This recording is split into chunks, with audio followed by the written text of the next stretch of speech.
You're tuned in to today's Live at 5.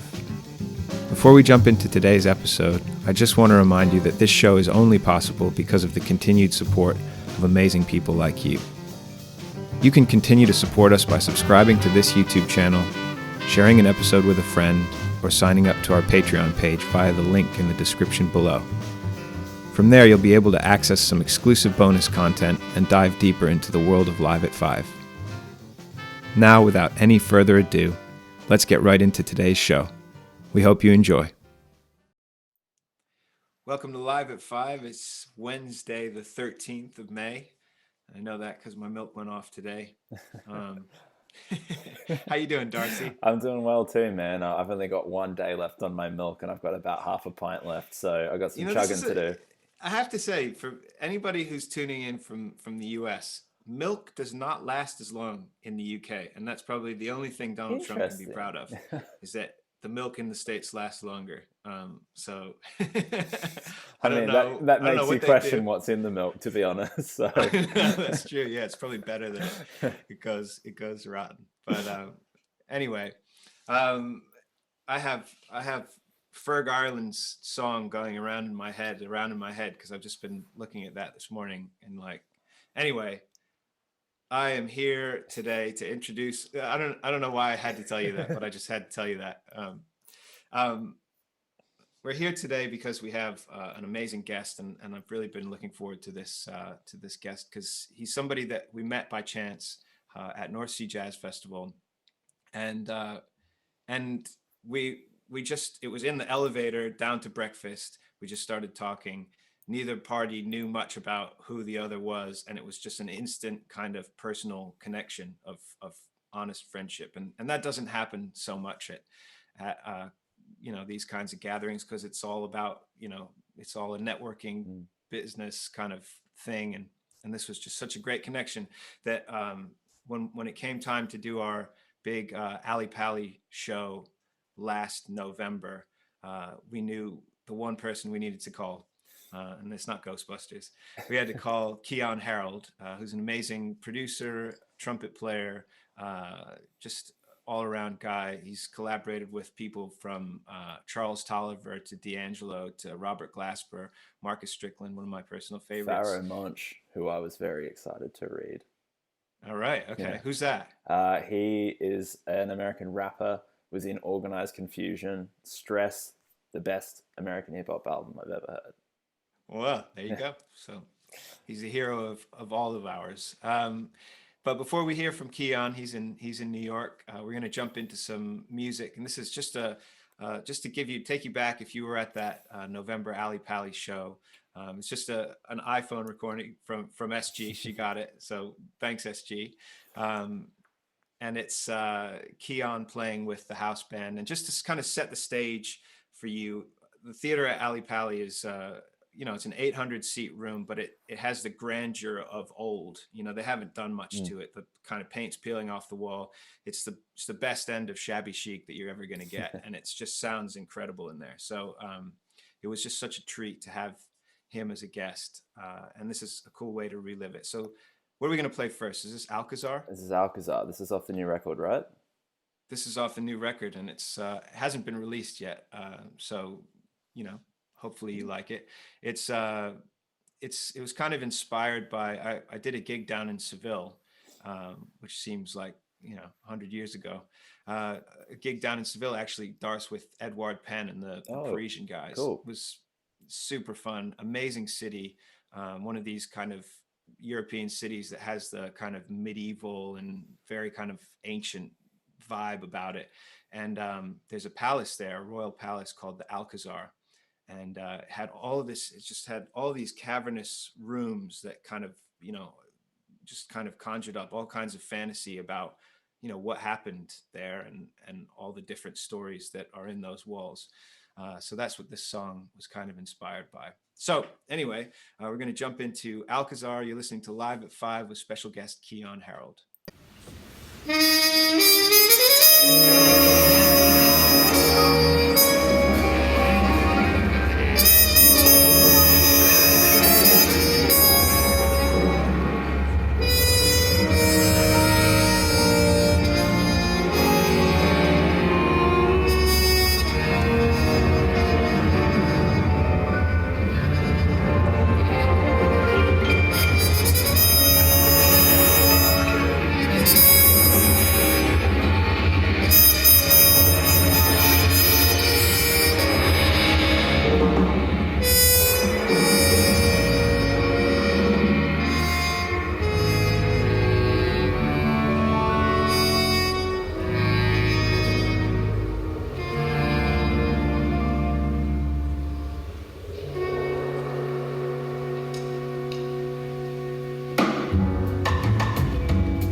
to Live at 5. We hope you enjoyed that little sneak peek. And we're joined by a good friend and awesome all around dude, Keyon Harold. How are you, man? I'm great, man. How are you? I'm really good. I'm really glad to see you. Oh, Super cool. my man. Yeah. So we were just talking about St. Louis and pizza and frozen yogurt, frozen custard. Excuse me. Don't say frozen yogurt. There's a difference, slight difference. One of them you can turn it over and it won't come out. It's frozen. And one of them they call it a concrete. A concrete, right? Yeah, they call it. Yeah. So this is all the local terminology. So you know, St. Louis is not without its history in jazz music. Of course, you got Scott Joplin, and then you got people like Frankie Trumbauer and others.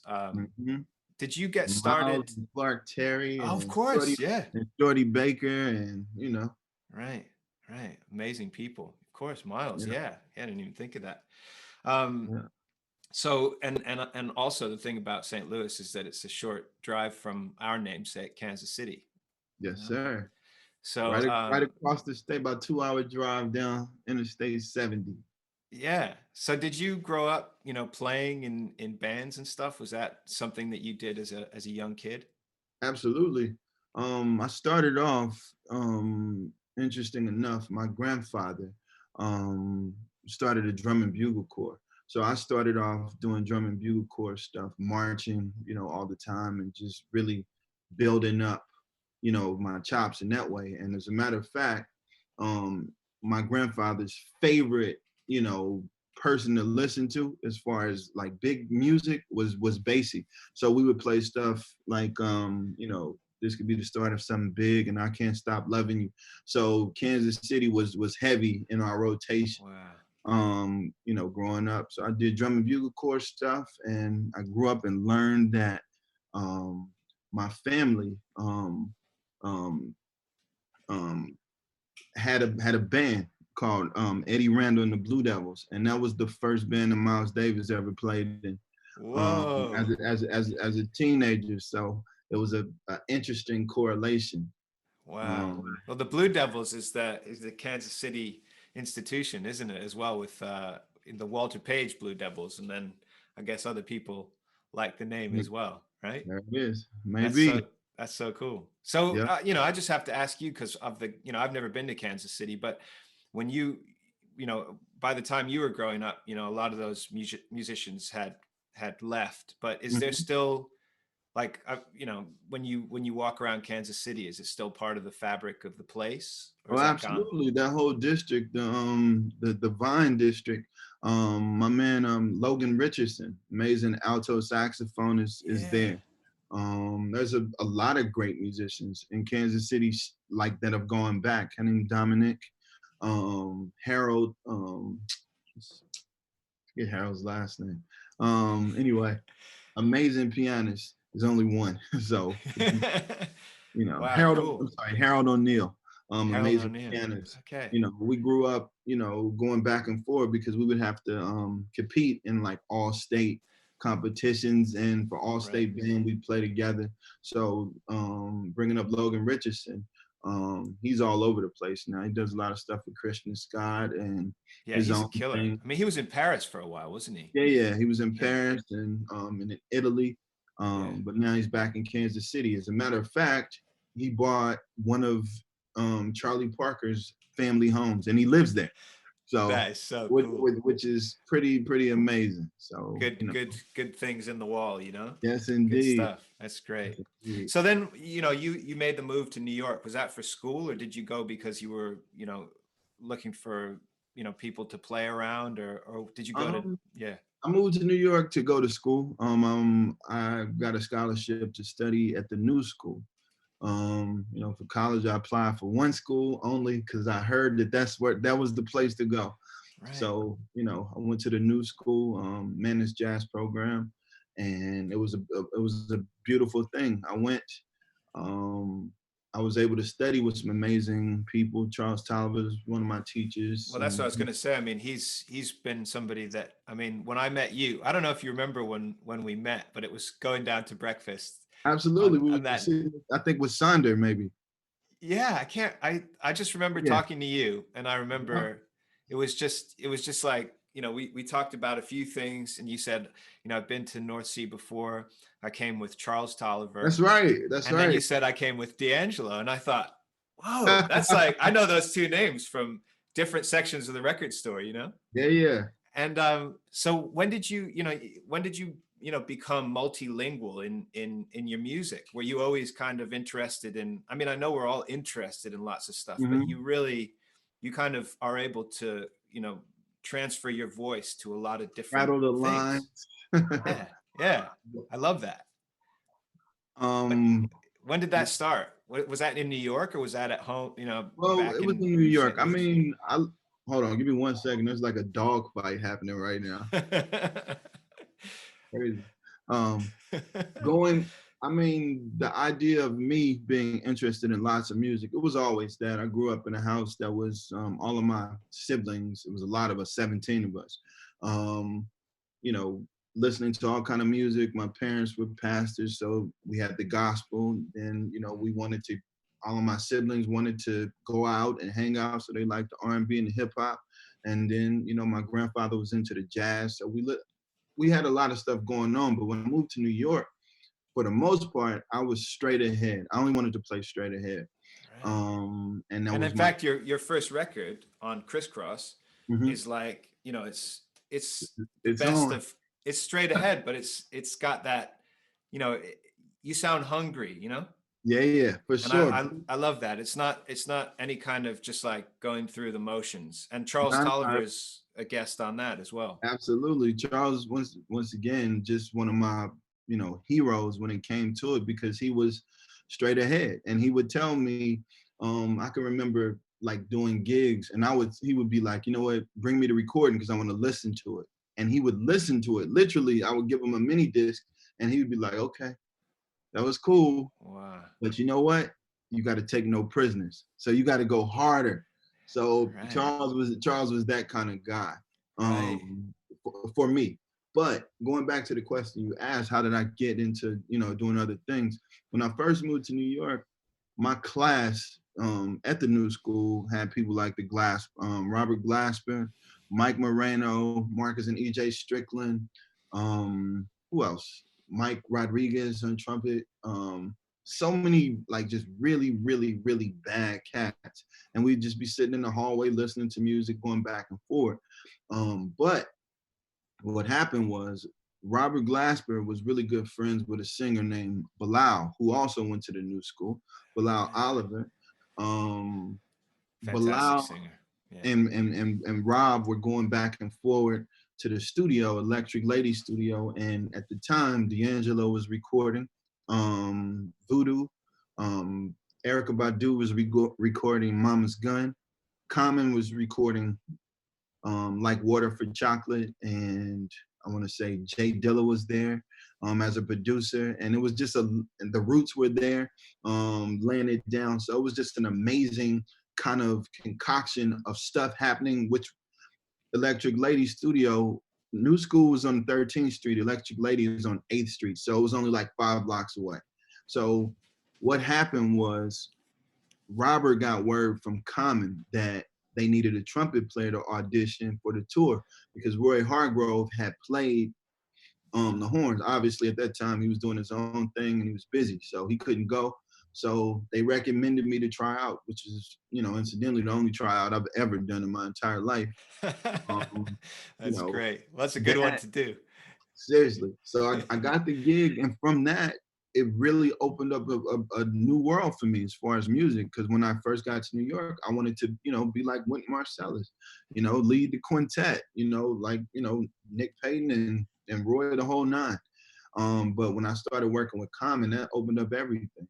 It opened up the idea for me for production, music production, and working with different people. I remember hearing Jill Scott for the first time. I was supposed to be like one of the first people to tour with her, like back in the day.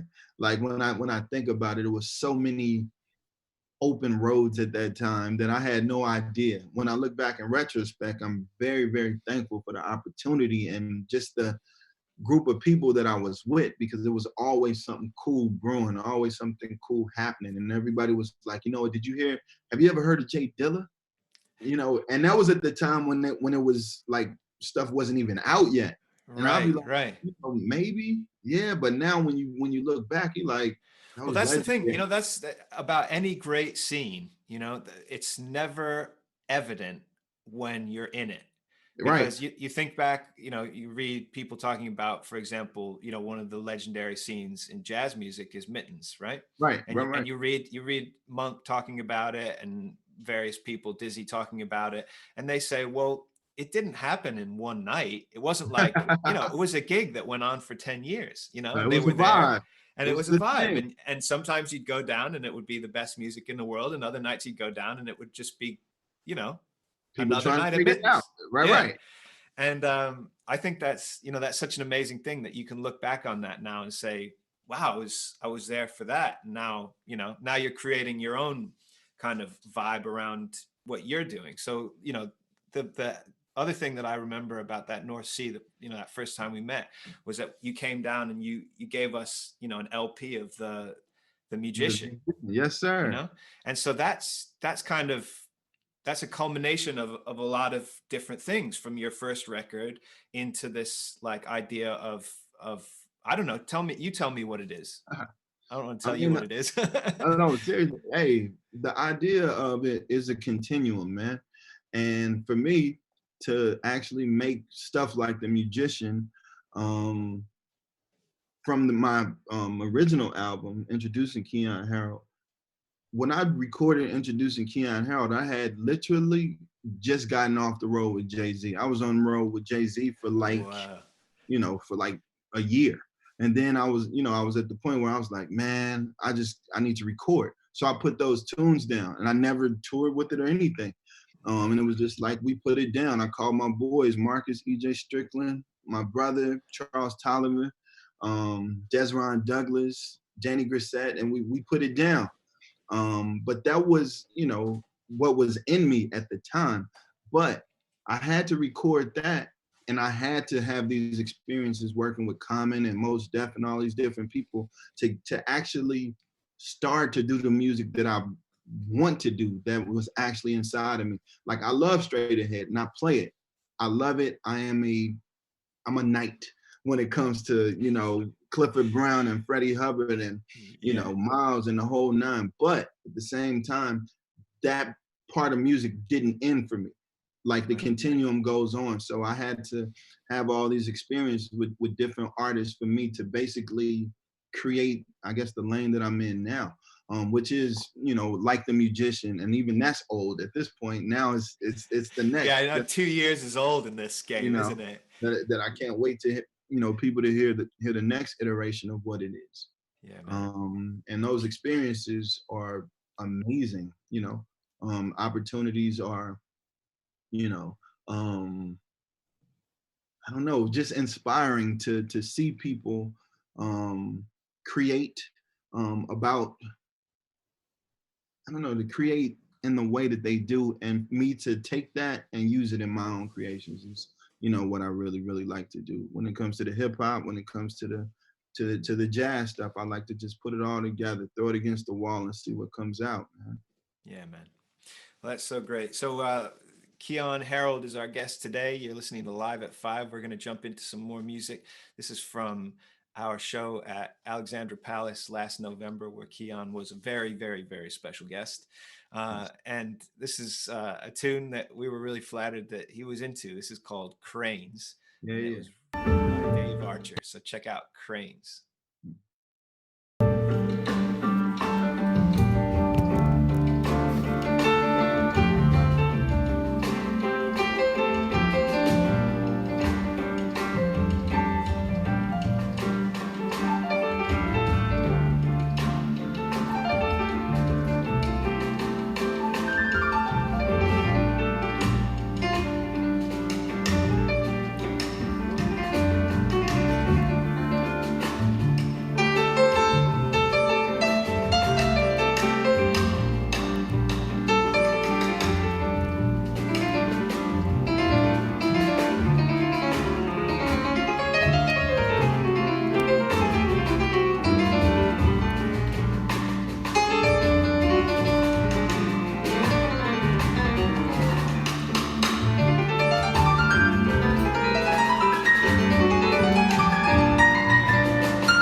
Hey there, we're back live at 5. That was a tune called Cranes. And Keyon, you're using this time, to dig into projects like, we hope we all are digging into projects that we've been saying that we were going to do for years. And you're telling me about film scoring, and obviously there's precedents for in film scoring. You have Terrence Blanchard. Obviously, he's done like Mm-hmm. loads of work in the jazz world. Branford Marsalis. Mm-hmm. But you tell me what you're checking out, because you had some really interesting ones. Right now, I'm checking out one of the most famous film composers, Bernard Herrmann, a lot. Not and him and a bunch of different guys, but I'm really keyed in on him for his orchestration and just his ability to really bring out the visceral aspect of what's going on in the scene. And I mean, when you listen to it, I mean, we were talking about his opening main theme to the Twilight Zone. I don't even know what the name of it is, but it just says opening theme. And it's the original, not the one, not do do do do do do do, because I don't even think he wrote that. All right, okay. But it's just such a thing. And when we talk, music terms, you hear it and you can hear how he approaches, half diminished chords. And you hear how he approaches, melodic minor harmony just in general. And you say, okay, I've been studying that forever, but to hear it orchestrated is different than hearing somebody play a line. And to really just go in and check him out and also try to really learn the discipline of, scoring, for pictures is a different thing. It's, how modest can you be with the notes? Do you have to do every note now? No, because it doesn't mean anything. There's dialogue right there, So basically, I've taken this time, during this quarantine time to really dig deep into something that I've always loved and wanted to do, and that's scoring. That's so great. I got one for you from Darcy, actually, and I bet you know this one already. But Darcy turned me on to the score from The Phantom Thread. You know that one? I don't know that. Put me on. I'll send you it. It's okay. Darce, what's you told me about it? Tell me, what's the deal? It's Johnny Greenwood, who played guitar in Radiohead. Got it. And he's been doing film scoring since probably mid-2000s, I think. And he works often with Paul Thomas Anderson, who's arguably the greatest living filmmaker at least in Darcy's household. In my household, definitely. But yeah, it's beautiful, man. It's one of those things that, when you hear music that sounds like it's from the future but also from the past, and you're just like, what am I listening to? It's just one of those things. And that whole film grabbed me, but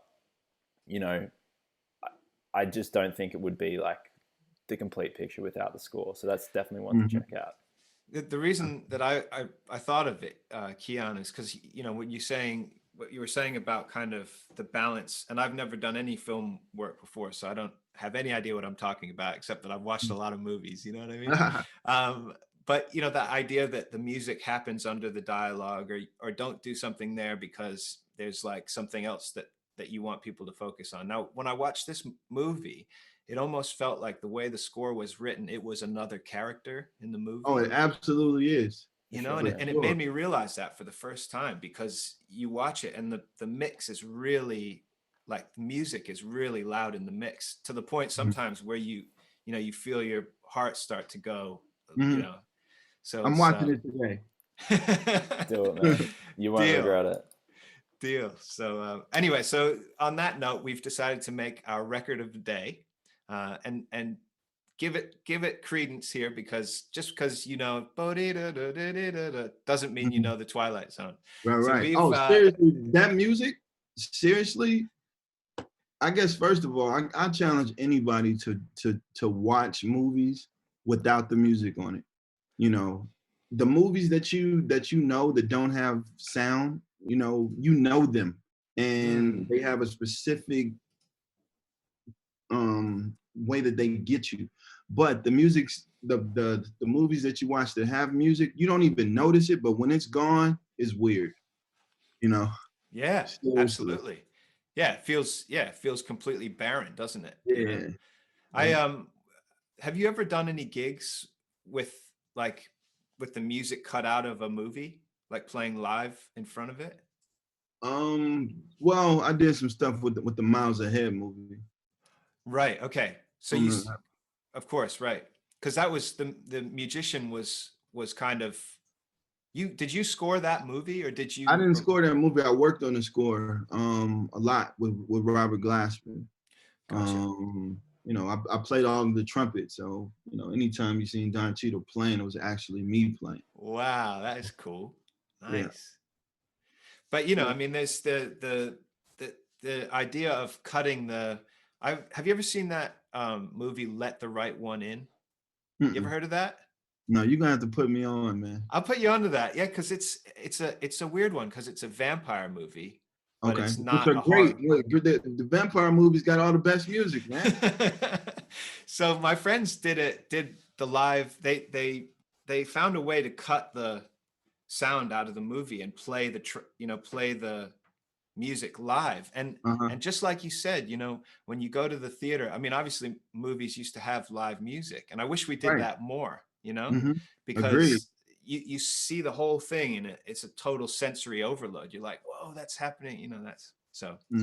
Next time you come to London, let's do a movie. Let's do it, man. Directed Darcy. Directed Darcy. There you go. So our record of the I finally day got a gig. is gonna be The Twilight Zone, right? Yeah. And it's right there. And Keyon, we have one more question for you that we ask all our guests, and it's always an interesting departure point for whatever you want to talk about.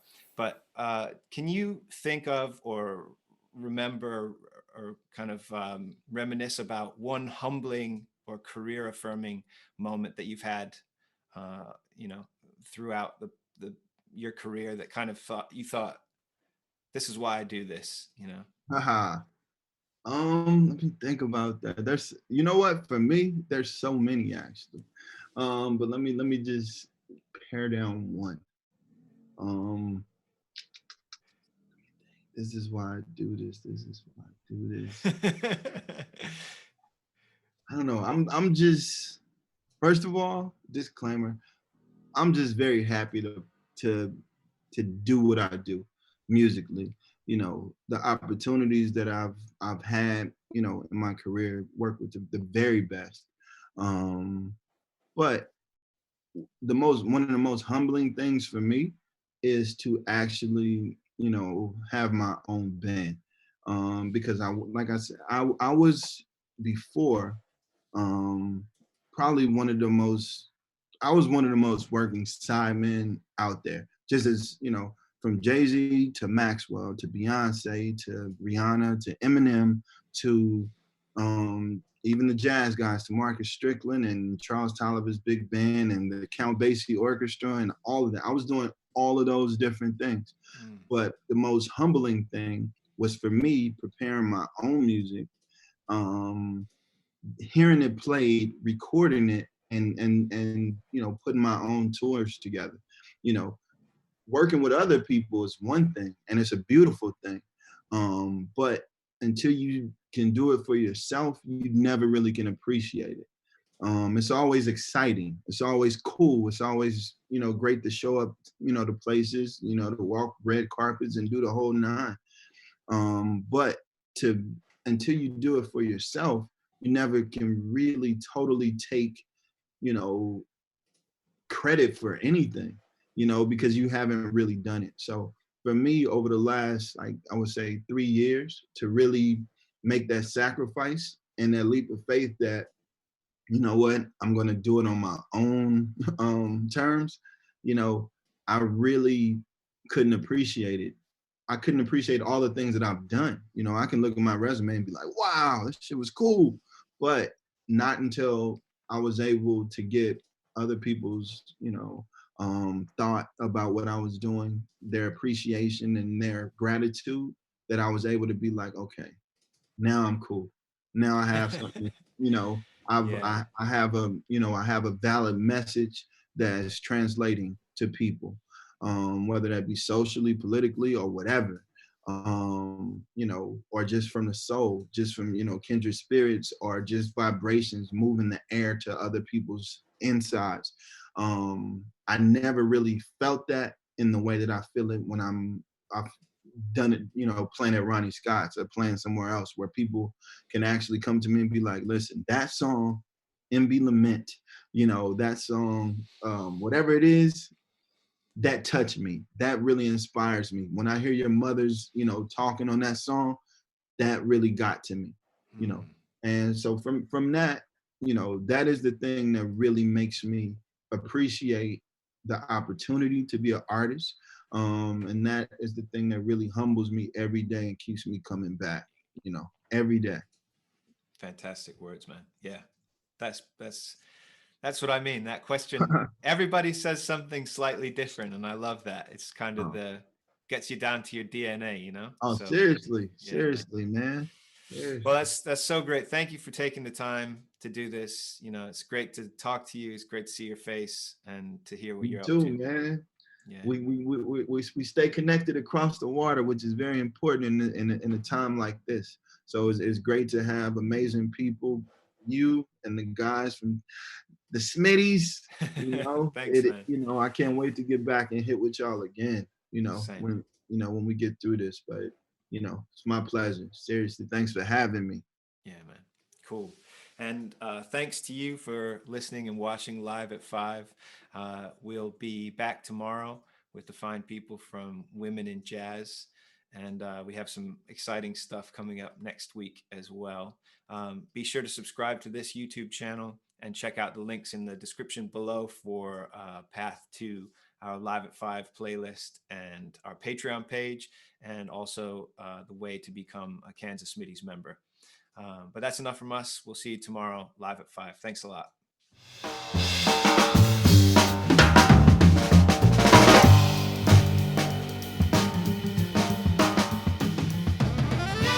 Thanks again for listening to Live at 5. Remember to subscribe to our YouTube channel to stay up to date with every episode. You can also click on the link in the description below to sign up to our Patreon and find out where you can sign up for Kansas Smitty's memberships, as well as purchase records and merch. Enjoy your evening, and we'll see you tomorrow, Live at 5.